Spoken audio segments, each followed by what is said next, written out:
Thanks, Todd. There's a banjo on the stage. Did y'all listen to banjo this morning? Oh, so jealous. I'm happy for you, though. I'm Keith, and I'm the senior pastor, and I'm excited to be here. Sorry that I missed the banjo, though. It's true, I am. So our text today is in this little series that we've been doing the last 3 weeks, entitled At the Table When Jesus Comes for Dinner. And so it's just another story about when Jesus is invited to dinner. So it's the one for today is from Luke chapter 11, beginning with verse 37. While he was speaking, a Pharisee invited him to dine with him, so he went in and took his place at the table. The Pharisee was amazed to see that he did not first wash before dinner.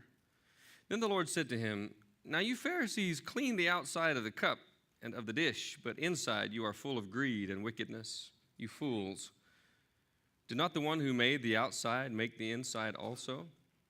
So give for alms those things that are within, and see, everything will be clean for you. But woe to you, Pharisees, for you tithe mint and rue and herbs of all kinds, and neglect justice and the love of God. It is these that you ought to have practiced without neglecting the others. Woe to you, Pharisees, for you love to have the seat of honor in the synagogues and to be greeted with respect in the marketplaces. Woe to you, for you are like unmarked graves, and people walk over them without realizing it." One of the lawyers answered him, "Teacher, when you say these things, you insult us too." And he said, "Woe also to you, lawyers, for you load people with burdens hard to bear, and you yourselves do not lift a finger to ease them. Woe to you, for you build the tombs of the prophets whom your ancestors killed. So you are witnesses and approve of the deeds of your ancestors, for they killed them, and you build their tombs. Therefore also the wisdom of God said, I will send them prophets and apostles, some of whom they will kill and persecute, so that this generation may be charged with the blood of all the prophets shed since the foundation of the world. From the blood of Abel to the blood of Zechariah, who perished between the altar and the sanctuary. Yes, I tell you, it will be charged against this generation. Woe to you, lawyers, for you have taken away the key of knowledge. You did not enter yourselves, and you hindered those who were entering." When he went outside, the scribes and the Pharisees began to be very hostile toward him and to cross-examine him about many things, lying in wait for him to catch him in something he might say. This is the word of God for us, the people of God. So this sermon series was actually my daughter Claire's idea. She shared with me last fall, and I thought, that would be fun. I thought about the laughing Jesus. Have you seen those pictures of Jesus where a lot of times there's children at his feet and he's just happy? I think about him at the table. I think about the non-anxious presence Jesus, who's just calm and confident. And so Jesus comes to dinner and there's joy and there's laughter and there's peace. And by the end of it, we're filled with such deep hope. That God is good and that life is good, and so on. But I've discovered that it's not always fun when Jesus comes over. And I think that's some of the things that we've been seeing. So in our text that we just read together, while Jesus is teaching, it says this Pharisee invites him over to his house for dinner. And I think it's important for us to hear what Jesus said right before the invitation. In verse 33, just a few verses up, Jesus had said, "No one, after lighting a lamp, puts it in a cellar, but on the lampstand, so that those who enter may see the light. Your eye is the lamp of your body. If your eye is healthy, your whole body is full of light. But if it is not healthy, your body is full of darkness. Therefore, consider whether the light in you is not darkness." Now, that was one of those verses where I read it, and then I almost like a Yogi Berra saying, and I had to go back and read it again. Therefore, consider whether the light in you is not darkness. If then your whole body is full of light, with no part of it in darkness, it will be as full of light as when a lamp gives you light with its rays. So then a Pharisee invites him over, and Jesus takes his place at the table. and his host is amazed that he doesn't wash his hands. Jesus didn't wash his hands before eating. I mean, that is amazing. It's actually kind of gross. You know, I mean, are we allowed to say that? But have you ever taken the Myers-Briggs personality test? Some of you know the Myers-Briggs personality test. There's a whole bunch of those out there. So maybe you're familiar with it, maybe you're not. But I remember the first time I took the Myers-Briggs test was when I was 18 years old. It was freshman orientation week at Asbury College, and one of the things that we did before classes started was we were in the auditorium and we were taking this test. And I remember reading these questions, and there were some of these questions, I described them as germaphobe questions. So the question would be, do you ever use a handkerchief or a paper towel to open doors? And I remember reading that question again, like, seriously? That's silly. Like, who does that? Nobody does that. Well, about 10 or 15 years later, I was in a conversation with a man in our church, and he said he uses a handkerchief or a paper towel to open doors. And I was like, it's one of those people. I finally met one.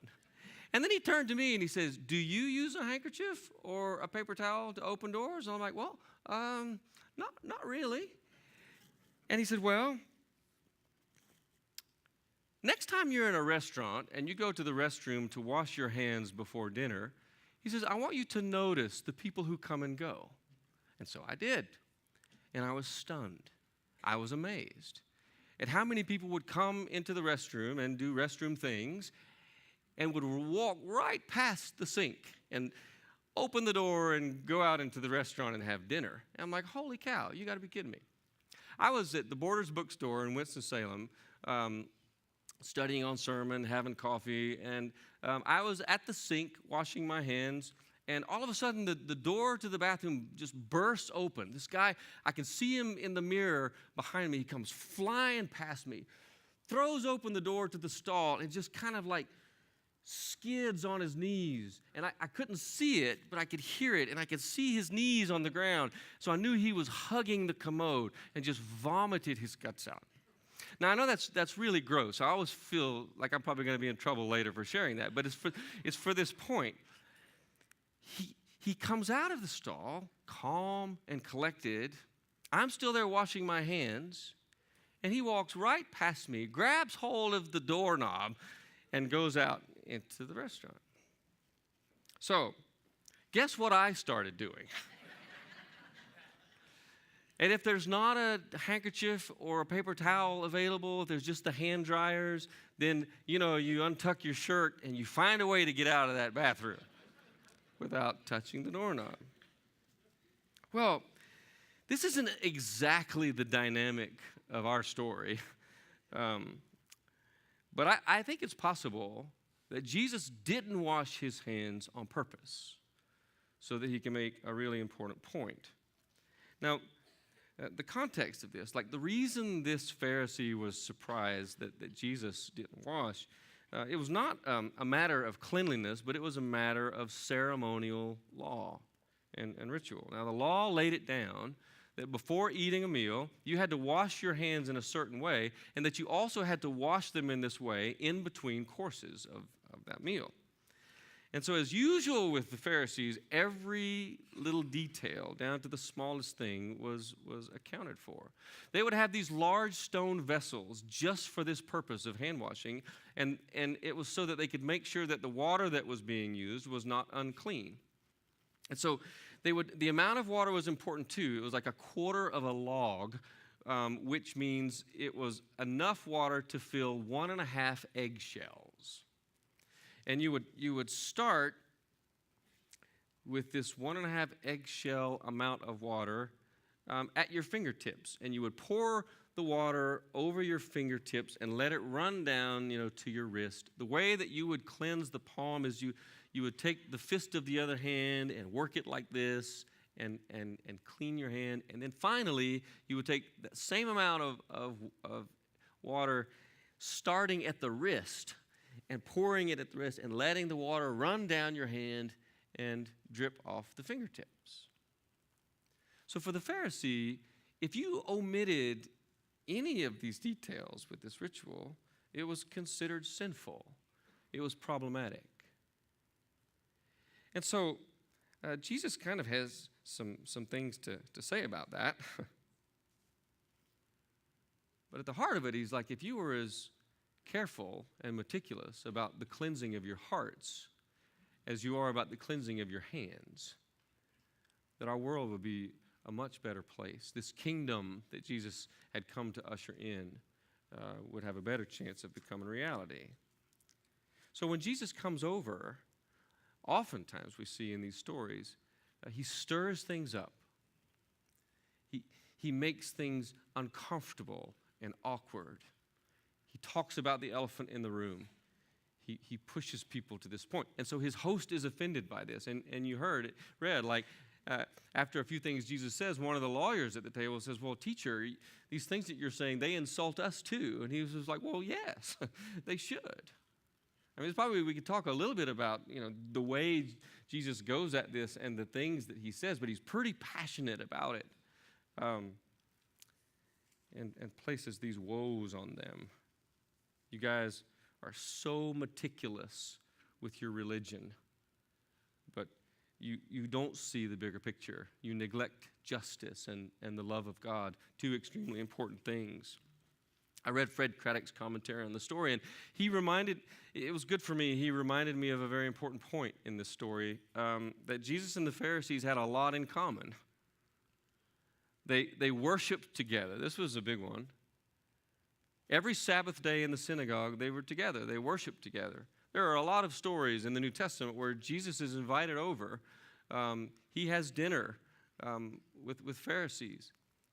That it was the Pharisees who warned Jesus that Herod was trying to kill him. So Jesus is not this outsider firing broadside at institutionalized religion. Rather, as Craddock says, he's sharply critical of religion that has become self-perpetuating, that has hardened principles given for life into regulation that suffocate and condemn, that has quantified piety and lost its heart, that has, in some, lost its capacity for self-criticism. So as I live with this story, I realize that when Jesus comes over for dinner, the people at the table begin to see things the way they really are. And that's not always fun, but I think it's always good.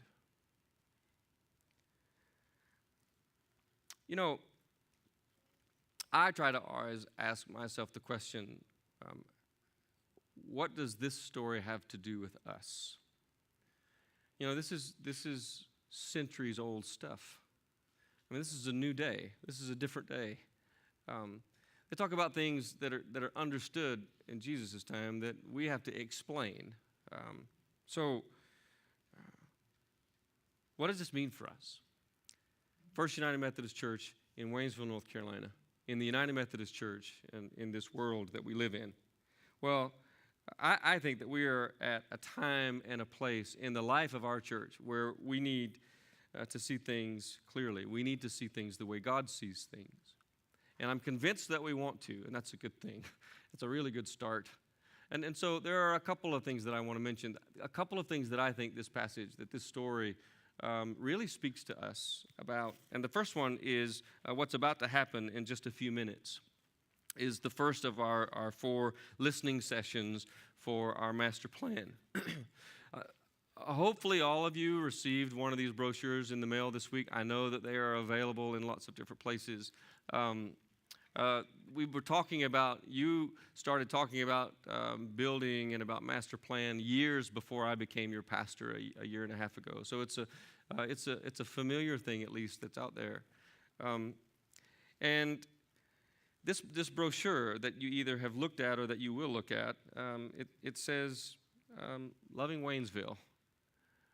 What it's about is answering this question: how is it that you and I move forward as the church and fulfill our mission? I won't quiz us on the mission. It's printed in the hallway. It's printed in lots of different places, but something printed doesn't necessarily mean that it's something lived, and that's always a question that we have to have before us. And so how do we fulfill our mission, which is to be the living body of Christ, to welcome all people, to grow in faith, and to engage the world? How do we do that when we're running out of room to grow? That's one of our big questions. And so I really like this loving Waynesville from one generation to another for a lot of reasons. Since I became your pastor a year and a half ago, one of the things that became most obvious to me is that you love Waynesville. You love Haywood County more than you love each other, which is really cool. That you genuinely want to make God's kingdom things a reality in this community that we live in. That it's not just about us, you know. So the one generation to another reminds us that this same attitude, this way of being the body of Christ has been around for a long, long time. Certainly it was different 100 years ago, focused on different things and doing different things, but the same too. And that we're standing on the shoulders of a lot of people who have come before us. And now it's kind of our turn. So when I think about loving Waynesville, I ask myself, well, what does that mean for us? And I think that's part of what these 4 listening sessions, what we want to get at. And ask the question, well, who is Waynesville? Who is Waynesville? Who are the people that we encounter in our community? When we go to the grocery store, if we're at the gas station, when we're at a football game or a basketball game or a dance contest, or all the things that our schools become a magnet for us, and we're there and we're in the bleachers or we're in an auditorium. What do we see when we're driving through neighborhoods?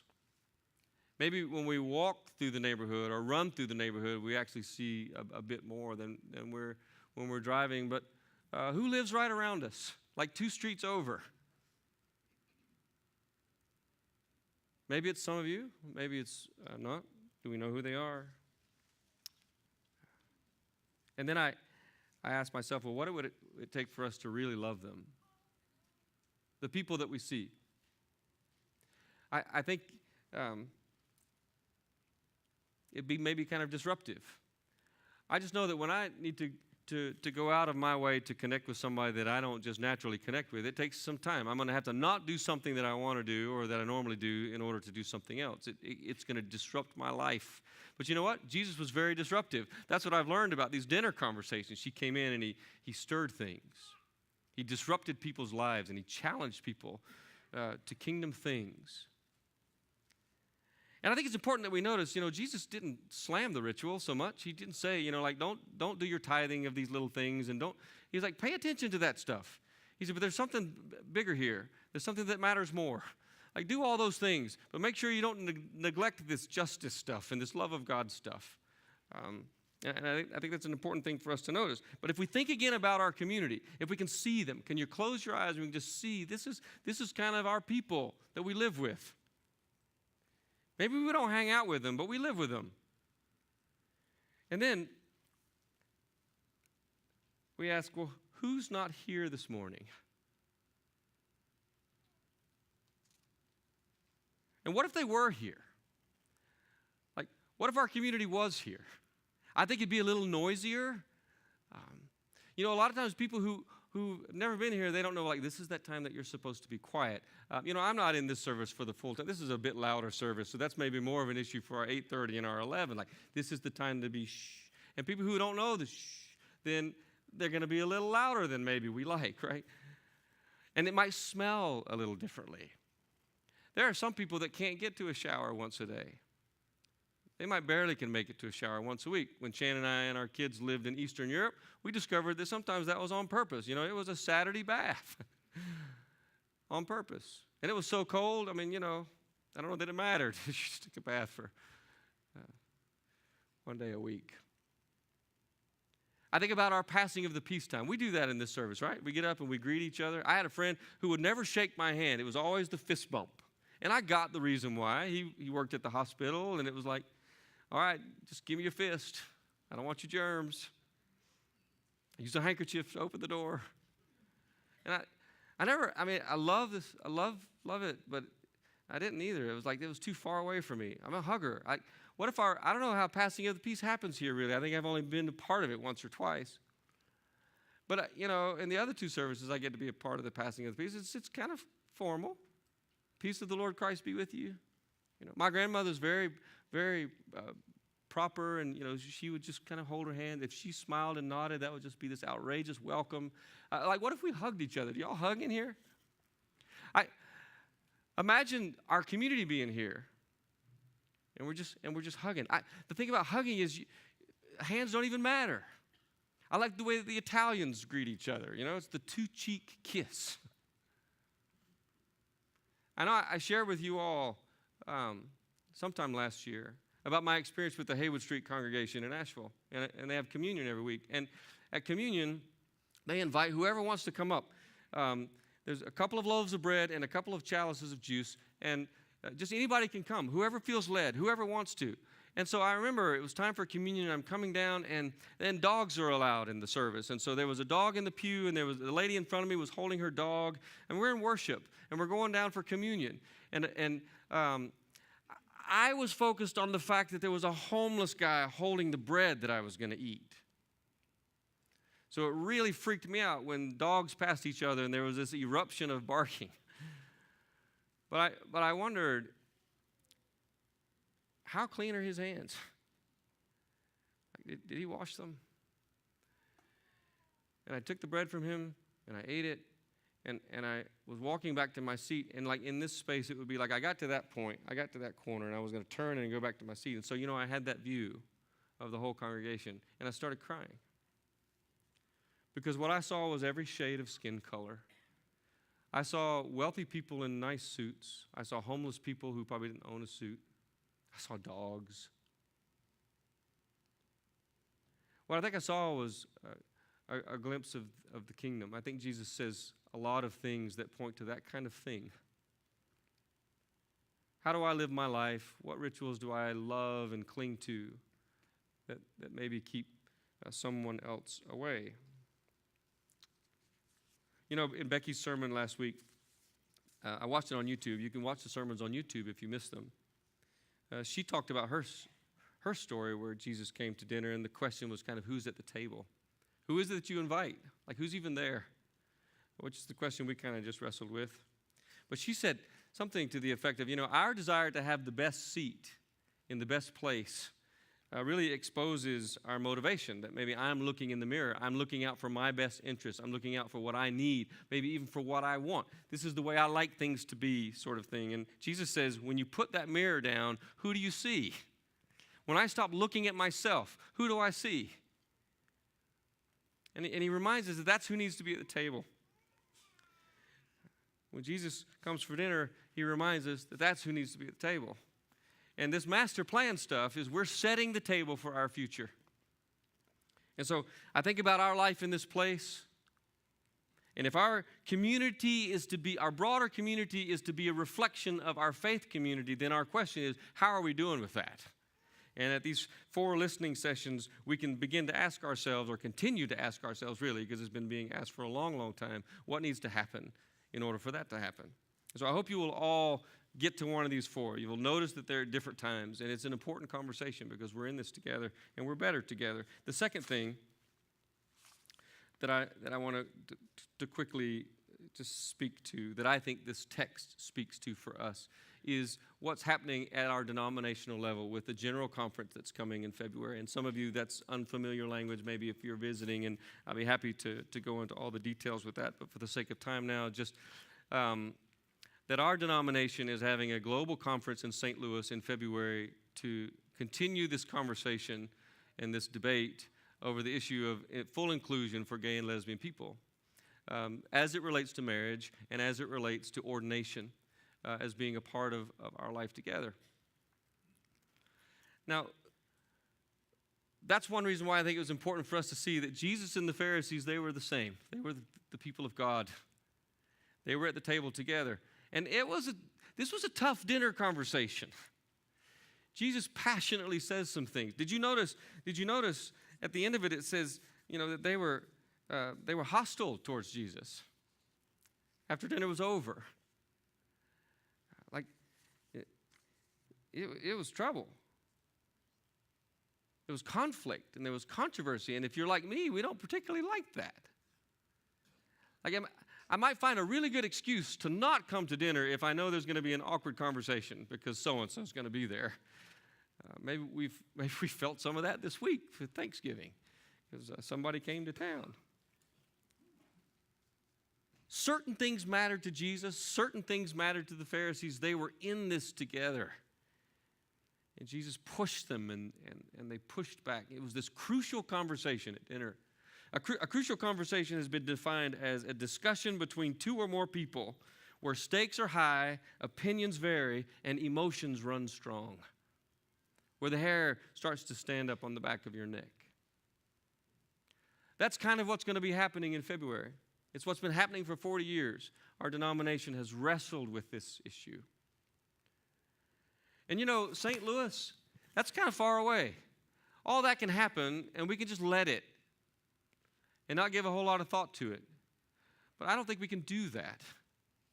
I think Jesus challenges us to something more and to something deeper. And so we're gonna get around tables in this room the last 4 Wednesdays of January. There's going to be in the next couple weeks. There's going to be a few more details, but the gist of it is we're going to eat maybe a lighter meal together, and by 6:15 on each Wednesday, we're going to find ourselves at a table, hopefully with people who disagree with us, who have a different point of view than us.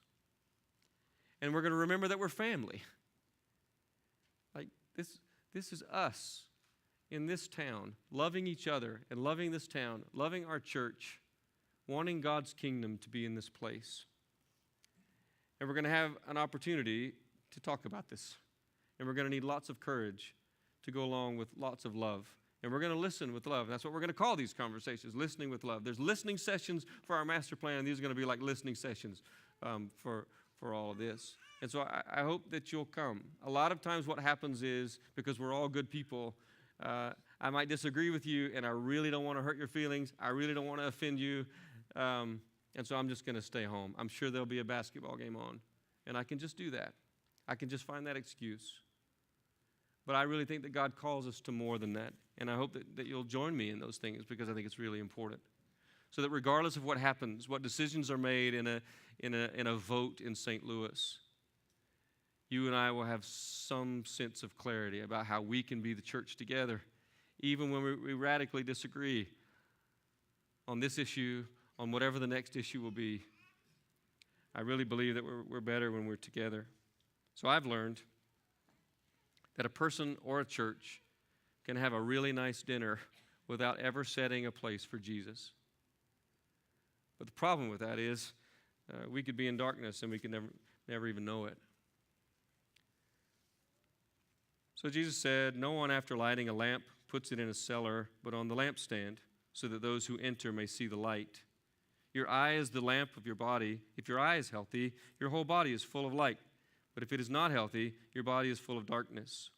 Therefore, consider whether the light in you is not darkness.